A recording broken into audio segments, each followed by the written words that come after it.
Welcome back to 843 TV. We are here with Mr. Matt Green, and he is here to discuss all of the fun things going on out at Buckwalter Place. How are you? I'm well. How are you? Good. So let's start with telling everybody what's new.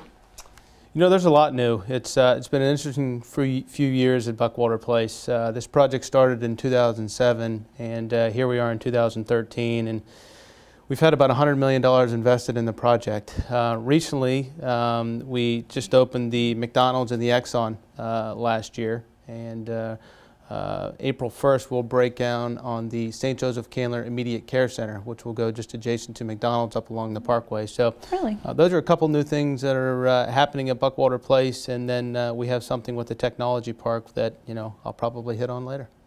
Let's just move on to that right now. Tell us a little bit about the expansion of the technology park. Sure. You know, it makes Buckwalter Place unique and different. That project is a mixed-use project. Well, what is a mixed-use project? A lot of people ask, and it's a project where we try to take a lot of different synergies from a real estate standpoint, bring them together, and create a lot of opportunities and create an atmosphere that people desire to be involved with. The technology aspect is the largest component of that. It's our anchor of our project, and most recently you probably saw in the newspaper that we're working with the town of Bluffton to acquire 7+ acres to really round out the Buckwalter Place Technology Park. It'll be about 30 acres total of the 94-acre project, and that's very important. Number one, it's anchored by CareCorps National, which I think a lot of the audience has heard about CareCorps National and what they do.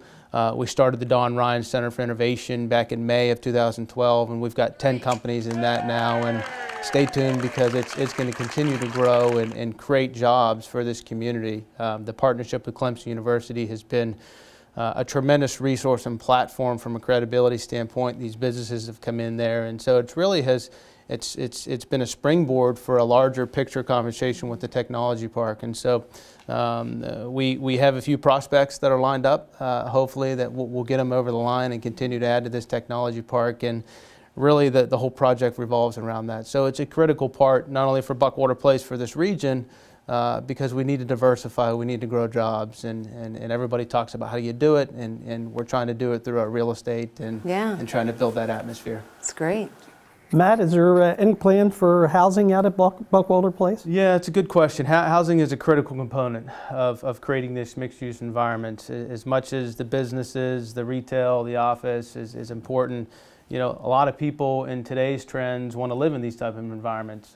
People don't want to, you know, take care of the grass or the yards, whatever it may be. True. And they want to live in a low-maintenance lifestyle. And so people are coming into these centers where there's energy, where they can walk to the grocery store, they can walk to work, they can walk to the coffee shop.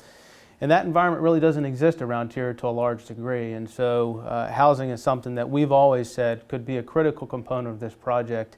And the recession or the economy certainly slowed that effort down, but hopefully in the next year you'll see an announcement about housing in Buckwalter Place, and that housing just isn't, you know, it's intergenerational housing. It's from somebody who's out of college, but it's also for somebody who's 55 plus that may be looking for a new place or a new lifestyle to live in. And so when we're thinking about housing, we're thinking about it across multiple demographics.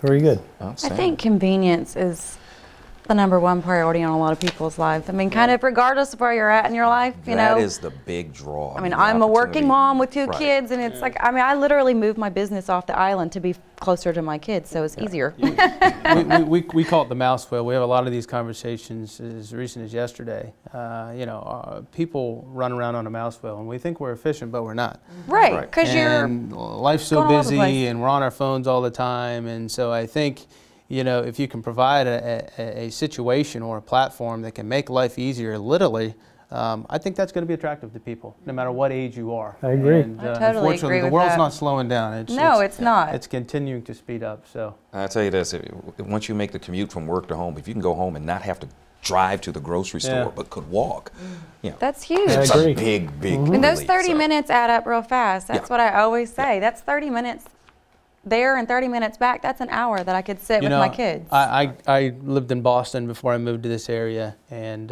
we had 1 car, and I never used the car. I'd use the subway. I would walk to the grocery store, the restaurants, and you take that for granted when you live in that environment. But when you go into an environment where it doesn't exist, you realize, boy, there's a really need for this type of environment. It's not for everybody, but so it, you know, again, it's an atmosphere that we're trying to create that promotes that lifestyle, that energy, and a beautiful ecosystem like we live in. So it'll be interesting to see. We don't use subways down here. We use golf carts. Yeah, that's right. That's right. That's right.